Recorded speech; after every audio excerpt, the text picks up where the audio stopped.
Hi guys, welcome to a new video. Today I want to show you how to create a Django project in Docker using Django Channels. I've been working in some examples and I want to show you an easy way to do it, because all the time when you want to incorporate a package in your Django project, you must fight with some tricky things that you don't know at that moment, and you have to find the solution, and all the time is can be a mess or really hard to incorporate a package in production. Okay, so I'm going to show you an example that I already did it, but because I don't want to waste time coding, and also the project will be on GitHub, so you can find it there. Sorry for my English, it's not my main language. I am a Spanish speaker, so forgive me if I don't speak really well. Okay guys, so let's do it. Here I have the project that is really simple. I create a folder. Here I have my Django Compose that I'm going to explain you, and here is the Django project, a really simple one. Okay, is here. So let's start with the Django Compose. To run Django channels, we need three things. First of all, we need our Redis server or any other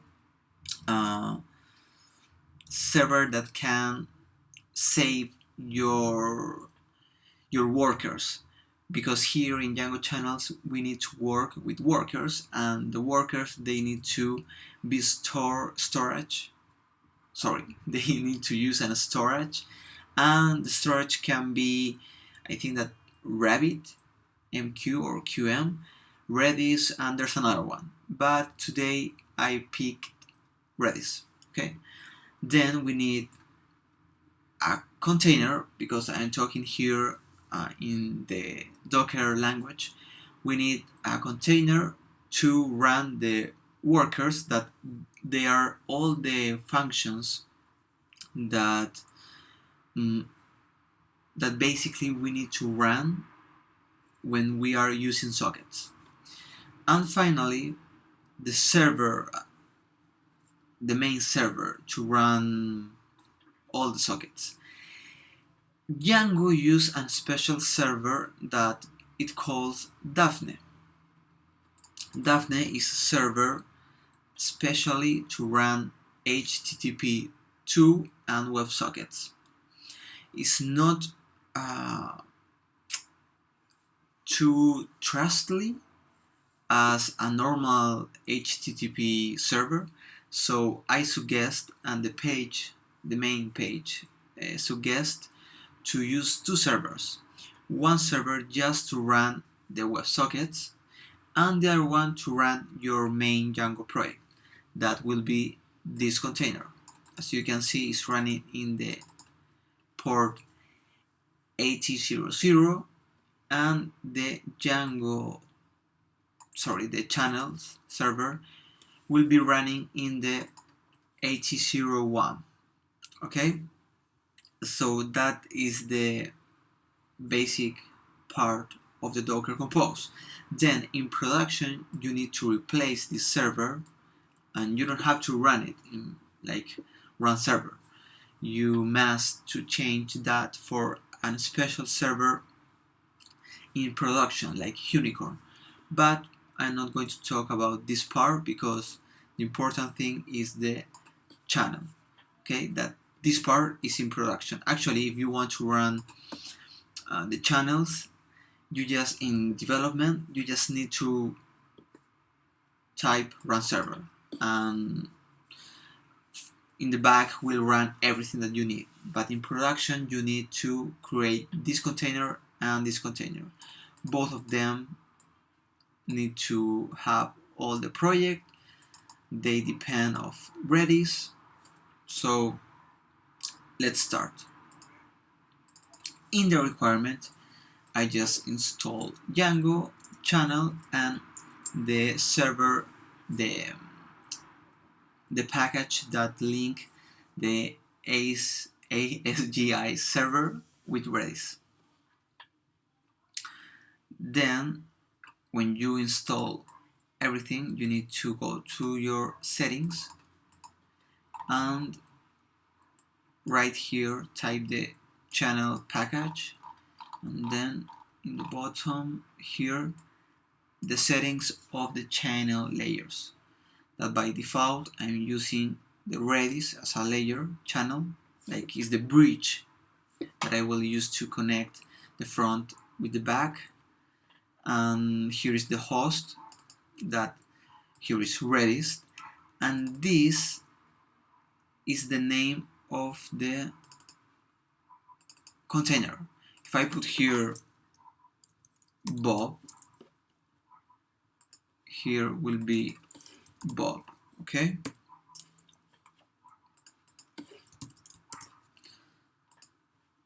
So, and this is the port, sorry, that is the same that I put here. And here is the routing. What is the routing? It's like the common file that we know in Django, the URL, sorry. And here we will store, I put it here, all the objects that will be connected with the functions. So here I just put one route that have this name and is linked or is connected with this function, okay? And I put it a path. This path is very useful because then in the front part you will call or you will connect to the socket through this path, okay? And when you will connect to this path, automatically this function will trigger. That is stored, as you can see here, in that path, that is this file. Okay, I import the group and I have this function that basically I'm receiving the text that the front send it to me.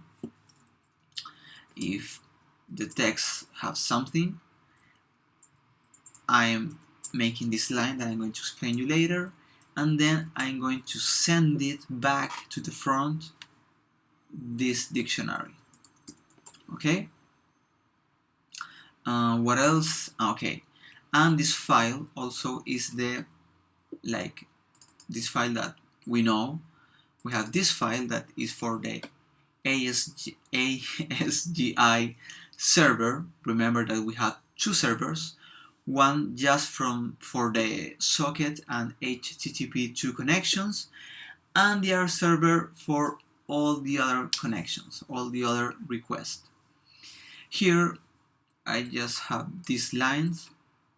The important thing is here you need to put the name of your project, and everything else is the same.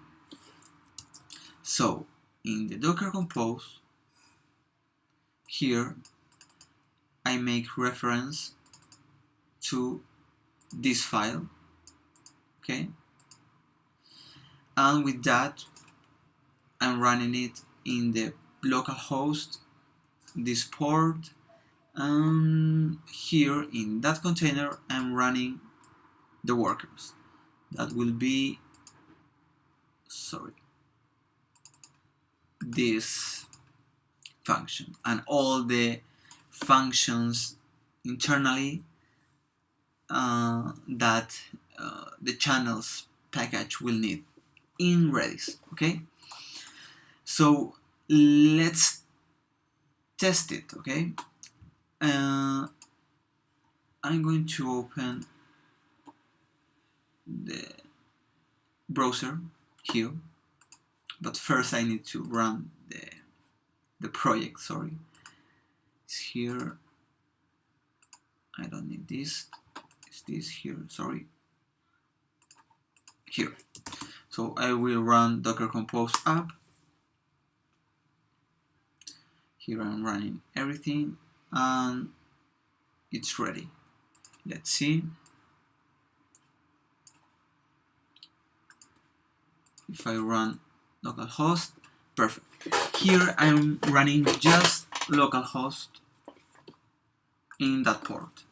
That is the normal port that we use. We are using right now the normal server that Django give us to develop, okay?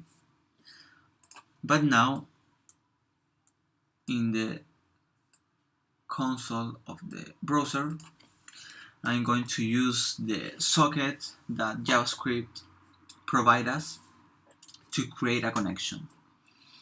Here I want to connect to the local host. Remember that it's really important to use that port, that is the port that we are running in Daphne. Sorry, it's not here, it's here. Oh, damn it. Here, that is running here. And sorry. And here is the path that we put here in the routing. Okay, perfect. So now if we press enter, we have a right connection. It's correct, was successfully. So I have here my socket, and what is the thing that I'm going to do? I'm going to send a message from the front to the back through the socket that I just connect. Okay, but before I will set an event that if I receive a message, I'm going to create an alert here in the front with that message. Okay, and now I'm going to send a message from the front to the back. So what is the way or the road or the path that this flow will follow is this one, that I'm going to send the message.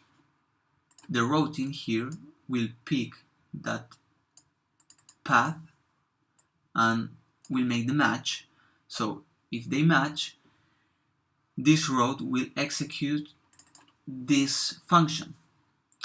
This function is going to take the text that I just sent from the front and then will send it back to the channel that, or the address that the front gave me. Okay, and this line that I said you that I will tell you later, now is later. So this line is going to create a group. There's a definition in channels, in Django channels, that a group is basically a group that I can add address. I'm calling an address like the request, or from where the request come. So in this case will be the address of the front. Okay, that in more technically words can be the IP and the port from the front. So when the front send me a message, I'm going to take the message, okay, here. Then I'm going to take the IP or the port or both of the person who sent me that message, and I'm going to attach it in that group. So here I will have all the person that are sending me a message, and then without have any connection with that line, I'm going to send a message from this channel, that is the person who sent me the message from the front, and I'm going to send it back this dictionary. Okay, so let's do it.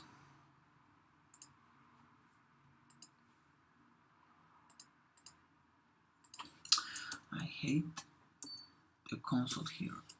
Okay, so here I have the connection, the alert, and now the message. Okay, and there is it. As you can see, there's a hello world, because as I told you, I sent the message from the front to the back, then the back took the message, attached the address from the person who sent me the message, attach it to the group, and then the back send me back the message that I sent from the front. Okay, it can be a little complicated, but it's basically we are faking a request and a response, but here is not technically that works because we are using sockets. Okay, but here, as you can see, the back sent me a message to the front, but before I had to send a message from the front to the back. And one of the main idea of the sockets is to have the chance or have the ability to send message from the front to the back without have any request or anything from the front before. Okay, so now we are going to send a message from the back to the front without any request before. Okay, and here we are going to need this line. Remember that now that the front sent me a message, I have that address, that IP here attached in this group. Okay, so now I'm going to use this group to send a message wherever I'm going to send a message from this group to all the persons that are attached in this group. Okay, so I'm going to open the it's not this. I'm going to open the command line here. I'm going to get in the Docker Compose, specifically the channel container, and I'm going to run shell here. This is the back part. Okay, I am in the back in the server, and I'm going to import this. Then I'm going to create the group.